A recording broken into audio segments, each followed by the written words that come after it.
Shalom, selamat malam. Renungan malam Sabda Bina Umat Jumat 28 April 2023. Firman Tuhan malam ini terambil dari Kejadian 4 ayat 13 sampai 16. Demikian firman Tuhan. Kata Kain kepada Tuhan, hukumanku itu lebih besar daripada yang dapat kutanggung. Engkau menghalau aku sekarang dari tanah ini, dan aku akan tersembunyi dari hadapanmu, seorang pelarian dan pengembara di bumi.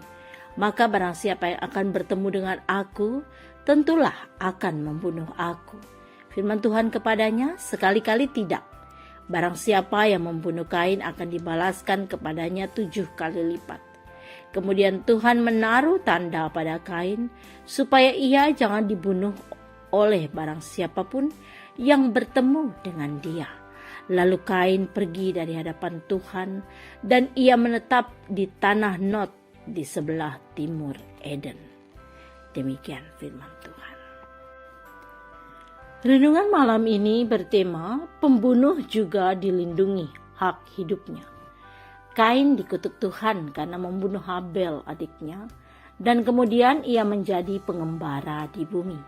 Ia akan mengusahakan tanah, tetapi hasilnya tidak akan sepenuhnya. Kain menganggap hukuman itu terlalu berat. Ia naik banding. Hukuman itu lebih besar daripada yang dapat kutanggung, demikian katanya. Sebagai pembunuh, ternyata ia pun takut dibunuh. Ia khawatir jika dalam pengembaraan itu ada orang lain yang akan membunuhnya. Bagaimana ia menjadi khawatir? Tentu setelah ia membunuh Habel, tidak mungkin ada orang lain lagi selain ayah dan ibunya.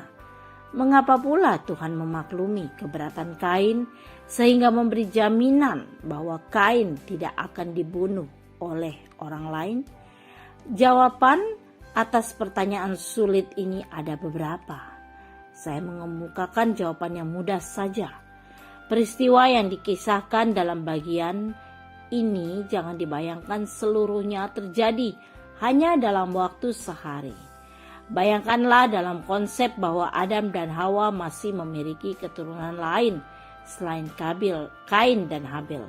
Bayangkan pula bahwa usia manusia waktu itu sangat panjang, sehingga beberapa generasi bisa saling bertemu dalam keadaan masih hidup di waktu depan.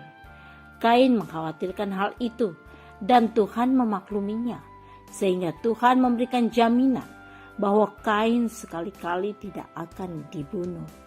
Siapa yang membunuh Kain, maka kepadanya akan dibalaskan 7 kali lipat. Kain menjadi tenang. Ia pergi dari hadapan Tuhan dan menetap di tanah Nod. Di sini kita melihat bagaimana Tuhan masih memberi kemurahan dan melindungi seorang pembunuh seperti Kain. Hal ini dapat menjadi harapan bagi orang berdosa untuk melihat kemurahan Tuhan dan bertobat. Tindakan Tuhan ini juga menjadi pola di mana kita memperlakukan orang jahat dengan tetap menghormati haknya untuk hidup. Doa malam ini, ya Tuhan, biarlah kami bermurah hati seperti Engkau bermurah hati dengan memberi hak hidup kepada seorang penjahat untuk melindungi diri. Amin. Demikian renungan malam ini, selamat beristirahat, Tuhan Yesus memberkati.